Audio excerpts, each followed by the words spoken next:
What truly blows my mind is the fact that the top 1% of Americans own more wealth than the bottom 90% combined.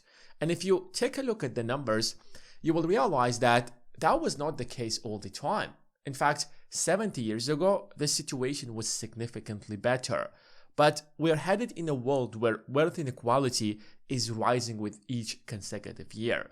And in a few decades, probably, we will live in a world where the vast majority of people work 24/7, 7 days a week, just to make sure that the top 10% or the top 1% enjoy the lavish lifestyle they have. That sounds to me like slavery. I mean, of course, we don't really call it slavery today. We call it something different. You have freedom of speech, you have freedom of movement, and you have a bunch of more other freedoms out there. But if you want to live or survive, I would say, in the modern world, then you need a roof over your head. But to do that, you need to get a mortgage. You need probably to get education in order to get a job that will pay for at least some of your bills, let's say. And to do that, you need to get a student loan. And then you have credit card loans. And of course, you need a car. But to get a car, you need to get an auto loan. Yes, you have freedom, but you need to get all of those debts in order to make sure that you survive in the 21st century. But if you don't make your payments on your debts, for example, then you will lose your freedom as well. So what's the point of that freedom? I guess we have abandoned slavery, but just the terminology of the slavery. We just restructured the system in a slightly different way. It's not always your fault. It's not your fault that the system is rigged. It's not your fault that you've been born into the poverty. It's not your fault that's how the world works today. But you have no other choice but to accept the reality that we have. And if you don't accept the reality we have, then there is no point or there is no chance for you to actually fix it in any way. So the good news is that if you actually put the time, if you actually put the effort, you have all the chances to escape this rat race and join the top 10% or the top 1% most likely. So here in this video, I want to share with you 5 habits that have helped me to achieve financial freedom. 5 habits that got me to financial independence the way that I wanted. I mean, they are very simple habits, nothing complicated about them, but most people still find them very difficult to incorporate them and make them a fundamental part of their lives. But if you actually succeed at doing that, I can guarantee you that you're going to solve the vast majority of your financial problems. Number 1, track your expenses. There is a very beautiful quote that says that if you can't measure it, you can't manage it.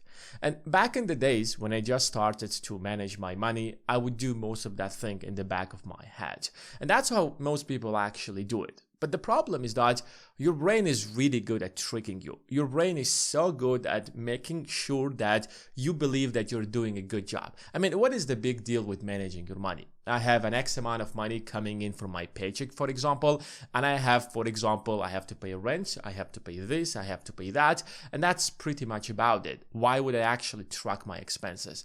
But the problem is that if you don't know where every single dollar goes to, and if you don't have it actually written down, then there is no way you can actually manage it, and there is no way you can actually fix it. And I know that it seems to you like you know everything. I mean, how are you supposed to, how do you not know how you're spending your money when you are the one who is spending all of that money in the first place? But I'm gonna give you a very little exercise just to prove to you that your brain is really good at manipulating you. For example, it's not just about money, it's also about time. When I actually started tracking every single minute that I spend, I realized that I'm not really working as much as I thought back in the days. I'm actually working way less. And I'll just give you a very little exercise. Just put your timer for 30 minutes and track where every single minute of your day actually goes to. So every 30 minutes, you write down what exactly did you do. And if you think that you're working for 12 hours a day, suddenly realize that you're actually working for 2 to 3 hours at best. And other times you're actually getting distracted. And you will be amazed by how much time you're actually spending on things that you don't need, on distractions, on watching YouTube, on scrolling social media, or any other thing.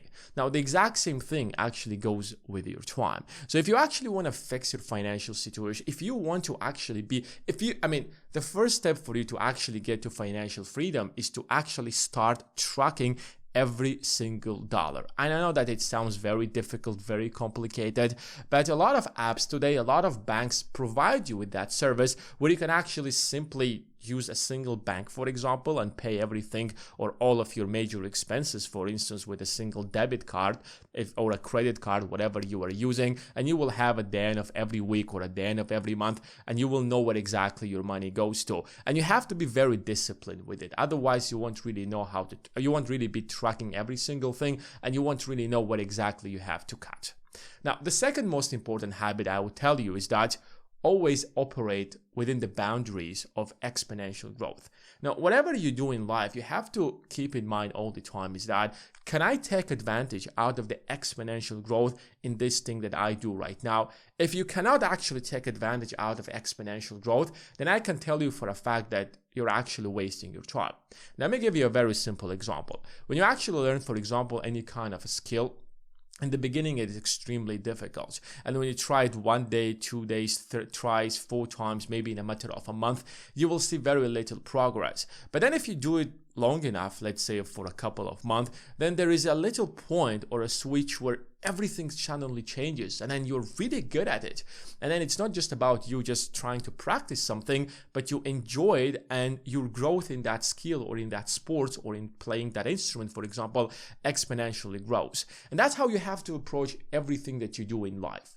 When you start a project, when you start a business, it's very difficult in the beginning and it seems like you're going nowhere. Your growth is very linear. But then at some point, like 6 months after that, a year or 2 years from starting that project, there is one point, you reach that point of exponential growth, and then everything just grows like that. Now, the same thing goes with saving money. Like, the reason a lot of people find it very difficult to save money, for instance, is the fact that they think, what's the point of saving $200 every week? Like, what is the point? I'm spending $200 on coffee, right? It doesn't make any kind of a difference. But you kind of think about it, let's say, for example, that's at least $1,000 a month. In a year, that's $12,000. $12,000 is a lot of money, but it's not really the kind of money that is going to change your life. If tomorrow somebody will hand you $12,000, your life fundamentally wouldn't change. You might be able to get the brand new iPhone, another MacBook, or something else that you don't need out there, but you will quickly run out of $12,000. But if you actually think about it and you invest that that $200 every single month, 5, 7, 8 years from now, you are going to reach an exponential growth where suddenly those $12,000 will turn into a few $100,000, and then they will turn into a few $1,000,000. I'm not really exaggerating. It's simply how exponential growth works. So anything that you do in your life, always approach it with the perspective of exponential growth. Because if you do it from that perspective, then it's much easier for you to stick to doing one thing for a very long time and be very consistent until you achieve some real results. Like, a lot of people start things, they start YouTube channels, they start businesses, they start this, they get a new job, and then they quit or change or choose a different sphere or different industry before they've actually achieved the exponential growth, and they're thinking, oh, it's not really working for me, or it's not really growing. I mean, it's not going to grow. You haven't really achieved that exponential growth yet. So if you're doing anything, have that mentality, and trust me, you will succeed in so many things that you will be amazed by yourself. Now, the third thing that I want to actually share with you is start investing as early as possible. And this is one of the most important things. This is one of the most important advices I would actually give myself or any person out there. And if you take a look at the numbers, you will be amazed by how the situation is so bad in the world. I mean, 42% of Americans don't own a single stock. Now, think about that for a moment. Most of the wealth is actually created in the stock market. Yes, there is a lot of wealth in real estate. There is a lot of wealth in other places. But most of the wealth is actually created in the stock market. It's literally the largest market in the US. And the US stock market is the largest, stock market pretty much anywhere in the world. Take a look at any large company in the world, and suddenly you'll find out that they have listed their stocks in the New York Stock Exchange and in the NASDAQ or any other major US stock exchange. Why? Because it's the best place to actually raise as much money as possible, as much capital as possible. Now suddenly 42% of those people, of Americans, are not owning any kind of a stock. So they're not taking advantage of where the real wealth is actually created. When you hear of Wall Street, a lot of people hate Wall Street, but Wall Street is making a lot of money from the stock market, and there's half of Americans don't even consider buying a single stock in order to make sure that they also take advantage out of the wealth creation that is being made in the stock market. I'm not even talking about other countries such as the United Kingdom, European Union, Australia, Asia, or Middle East, whatever, because the percentage of people don't own a single stock from those countries is significantly higher. It's pretty decent, for example, in the United Kingdom, but the rest is pretty much so bad. Anyways, but the problem even in the US is that 14% of the US households don't only own individual stocks. Now, if you're investing in the stock market, a lot of people do it through, for example, Fidelity or any kind of an index fund such as the S&P 500, and it's a great place to actually start investing. But the real wealth is actually created with individual stocks. Because, for instance, if you take a look and you look at Nvidia, that has grown by like 3,000% over the last 4 years, or you take a look at Netflix that grew by a few thousand%.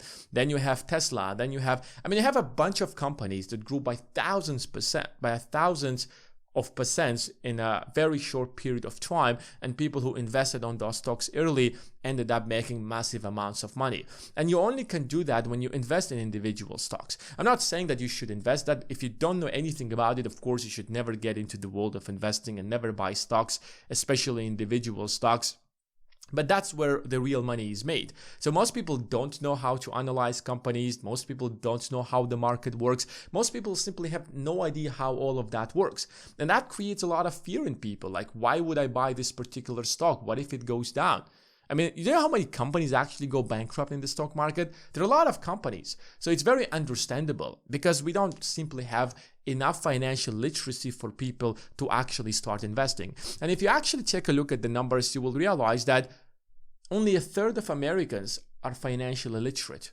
So 2/3 of Americans are not even financially illiterate. They don't even know what does the term inflation means. They don't know what the Federal Reserve is. They don't know what is the stock market.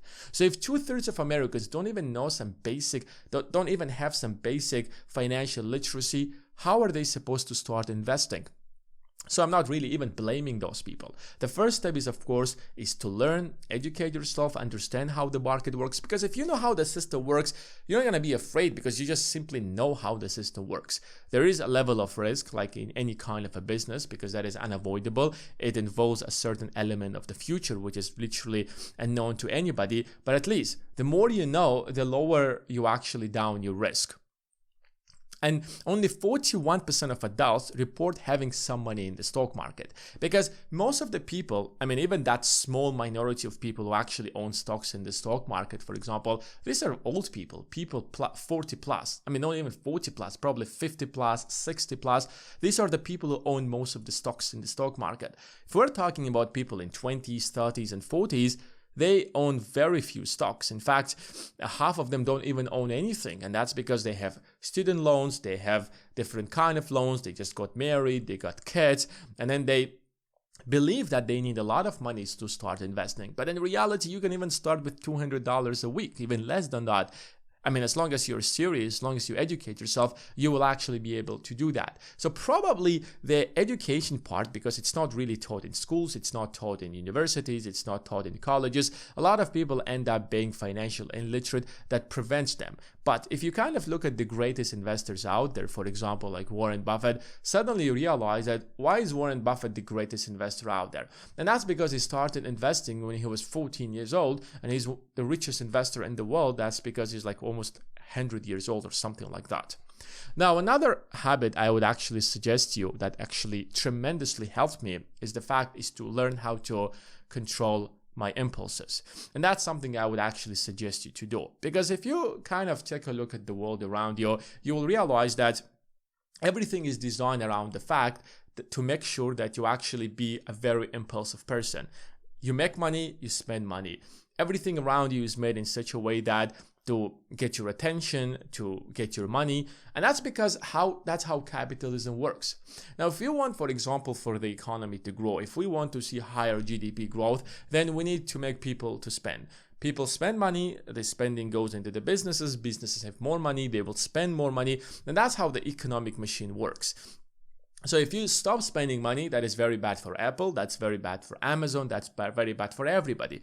And that's why those companies spend so much money on advertising. That's why those people spend so much money in order to ensure that you spend as much money as possible. But that's really bad for you, especially that might be great for you in the short run, but in the long run, you won't actually be able to save money. You won't be able to actually take good decisions. I mean, think about it. You pull out your phone and suddenly all you have is that TikTok, Instagram, you have Reels, you have YouTube Shorts. I mean, everything is designed around the fact to make sure that you actually become into this person that impulsively takes decisions. Now, when you actually kind of relax, calm down, forget about all of that nonsense, you're not watching YouTube, you're not watching Instagram Reels, you're not watching anything. You're just a very calm person who takes decisions. I mean, you have to be able to learn how to take very quick decisions. That is very important, of course. You have, especially in business, you need to know how to take very quick decisions. Sometimes that is the only way to actually win at business. But you are doing even that not out of being impulsive and you're not being able to control your emotions, but you're doing that because you're very rational and you're very cool, and you're doing that because you have thought about everything in the first place. Now, finally, the most important thing is that get rid of everything that does not serve your goal.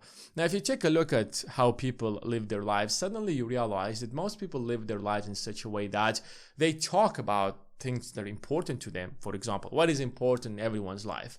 Business, family, friends, health, right? These are the most important things in most people's lives. But if you pay attention to the way they live their lives, they never actually do things that serve the important things, and they always do things that are not important.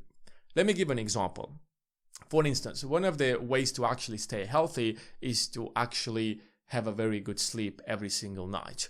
But if you kind of pay attention at people, they never actually go to bed on time, but you will find them actually going out with friends and being drunk every single Friday or twice a week or thrice a week. And that's not important. It doesn't serve it. In fact, it's destroying their health. But on the other side, just taking care of their sleep, for example, is not a priority in their life. The same thing goes with business. The same thing goes with financial independence. I mean, if you ask people are very, ready to kind of drop $50,000 and take a loan, an auto loan, to get that BMW. But if you actually tell them to invest in themselves or invest in the stock market or educate themselves, that's not something they're actually ready to do. So if you kind of incorporate this very simple habit and write down your priorities, for example, and just do things that serve your goals, even if that means actually to a certain level entertainment, but not to the point where it actually drives you away from your goal, then you will be significantly better off. So if you actually follow these 5 habits that I have just described to you, I can guarantee you for a fact that you won't just solve most of your financial problems, but you will literally solve most of your problems, no matter where that problems are, whether these are relationship problems, family problems, business problems, any kind of problems. Thanks guys for watching, and I will see you in the next one.